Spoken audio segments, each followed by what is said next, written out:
반갑습니다. 말씀과 함께 하루를 시작하는 주님의 백성들을 예수님의 이름으로 축복합니다. 2024년 7월 18일 목요일 오늘 주신 말씀은 예레미야 33장 14절부터 26절까지입니다.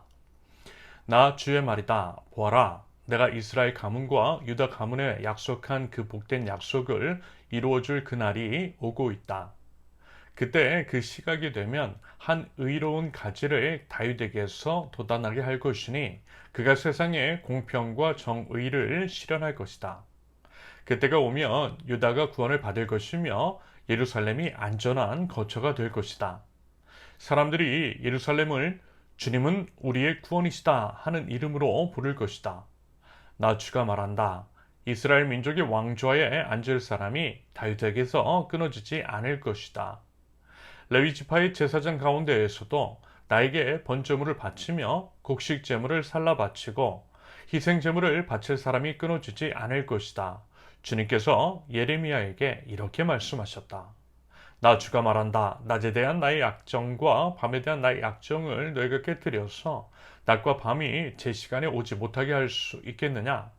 그런 일이 있을 수 없다면 나의 종 다윗에게 세운 나의 언약도 깨지는 일이 없고 다윗에게도 그의 왕좌에 앉아서 다스릴 자손이 끊어지는 일이 없고 나를 섬기는 레위 지파의 제사장들에게 세운 나의 언약도 깨지는 일이 없을 것이다. 셀 수 없이 많은 하늘의 별처럼 측량할 수 없이 많은 바다의 모래처럼 내가 나의 종 다윗의 자손과 나를 섬기는 레위 사람들을 불어나게 하겠다. 주님께서 예레미야에게 이렇게 말씀하셨다. 너는 이 백성이 주님께서는 자신이 택하신 두 족속을 버리셨다고 말하는 것을 듣지 못하였느냐? 그래서 사람들이 내 백성을 멸시하고 다시는 나라를 이루지 못할 것으로 여기고 있다. 나 주가 말한다. 나의 주야의 약정이 흔들릴 수 없고 하늘과 땅의 법칙들이 무너질 수 없는 것과 마찬가지로 야곱의 자손과 나의 종 다윗의 자손도 내가 절대로 버리지 않을 것이며 아브라함과 이삭과 야곱의 자손을 다스릴 통치자들을 다윗의 자손들 가운데서 세우는 나의 일도 그치지 않을 것이다. 이제는 참으로 내가 이 백성을 불쌍히 여겨서 그들 가운데서 포로가 된 사람들을 돌아오게 하겠다. 아멘. 하나님은 회복시키시는 주님이십니다. 감히 우리는 하나님을 측량할 수 없고 그 사랑과 은혜는 감당할 수가 없습니다. 광대하시고 위대하신 우리 하나님의 사랑과 은혜로 인해 우리가 지금 이렇게 서 있을 수 있음을 기억합니다. 기억하고 감사와 찬양과 영광을 우리 하나님께 올려드립니다. 이것이 우리의 마땅한 본분이고 하나님에 대한 당연한 자세인 거죠. 여러분 어떻습니까? 과연 그 하나님의 사랑과 은혜를 제대로 알고 계세요? 살아계신 우리 주님을 경험하셨습니까? 신앙생활은요, 다른 것이 아닙니다. 하나님을 경험하는 것이고 하나님을 아는 것입니다. 하나님을 아는 것과 하나님의 아들 예수 그리스도를 아는 것이 생명이라고 성경은 분명하게 말씀합니다. 그러면서 이제 그 아는 것이라고 하는 것은 그저 머리로만 아는 것, 그 이상을 의미합니다. 경험적으로 몸으로 팔과 다리로 온 삶으로 알아야 한다라는 거죠. 그래서 아무리 성경 지식이 풍성하고 교회 안에서 행해지는 종교적인 행위, 봉사활동을 많이 한다던가 헌금을 많이 한다 할지라도 정작 하나님을 경험하지 못하고 그래서 하나님을 몸으로 하나님을 삶으로 알지 못하면요, 여러분 아무 소용없어요. 그래서는 당연히 믿는 자의 능력도 나타날 수 없는 것입니다. 여러분, 우리가 이제 신앙인이라고 하면서 힘이 없고 약하고 확신도 없고 작은 시련에도 휘둘리고 넘어지는 것, 그러면서 계속 그와 같은 것들이 반복이 되는 것은 바로 그 때문일 수 있습니다. 하나님을요, 몰라서 그런 것일 수 있다라는 거죠. 하나님을 삶 속에서 경험하지 못했기 때문일 수 있겠습니다. 그러면서 우리의 능력이 되는 하나님을 아는 것, 삶으로, 몸으로 하나님을 아는 것은 하나님께서 우리에게 주신 말씀을 삶으로 살아낼 때에 가능합니다. 비록 그 말씀이 우리의 생각과 충돌하고 우리 이성과 상식을 넘어서는 것이라 할지라도 믿음으로 순종할 때 경험할 수 있는 것이라는 말씀이죠. 여러분, 하나님은요, 순종하는 자의 삶 속에서 역사하시는 하나님이십니다. 하나님께서 그 순종을 바라고 계시고요. 순종함으로 실천하는 믿음을 진짜라고, 진짜 믿음을 보이라 말씀하십니다. 바로 그 믿음을 통해 우리는 그 하나님을 경험하고 또 알 수 있게 되는 거예요. 여러분 부디 우리의 순종의 믿음, 실천의 믿음을 들여 삶 속에 역사하시는 우리 하나님을 경험하고 또 아실 수 있기를 바랍니다. 하나님은 예레미야 선지자를 통해 계속해서 회복에 대해서 말씀하고 계세요. 그러면서 과거 하신 약속에 대한 확증, 즉 약속하신 것들을 반드시 이루시겠다라고 하는 말씀을 하시죠. 여러분, 하나님은 신실하신 하나님이시라고 그랬죠. 신실하신 하나님은 약속을 지키시는 주님이십니다.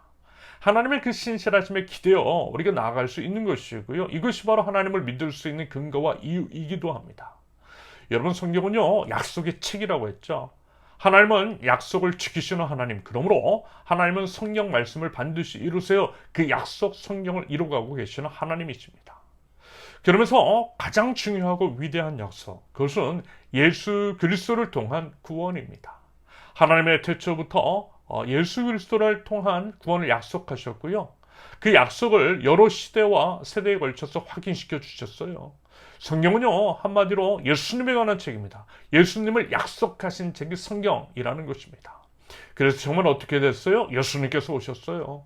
구원의 길, 십자가를 통해 열어주셨고 죽음을 이기시고 다시 사심으로써 우리에게도 부활의 소망을 심어주셨습니다.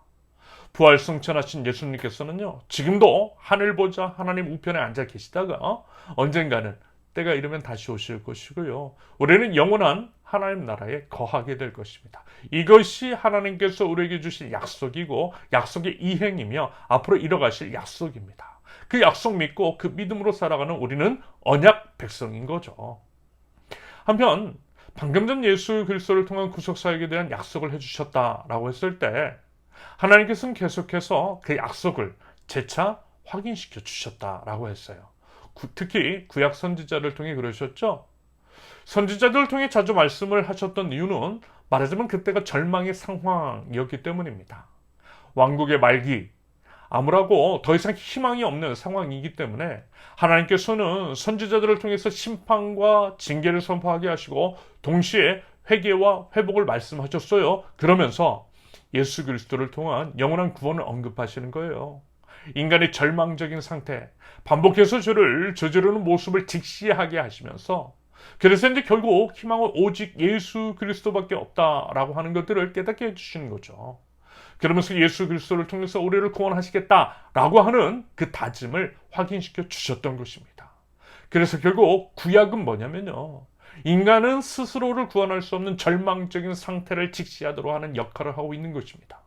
바꿔 말하면 구약 성경은 예수님이 오셔야만 되는 이유, 오셔야만 되는 이유를 선명하게 드러내고 있다라는 것입니다.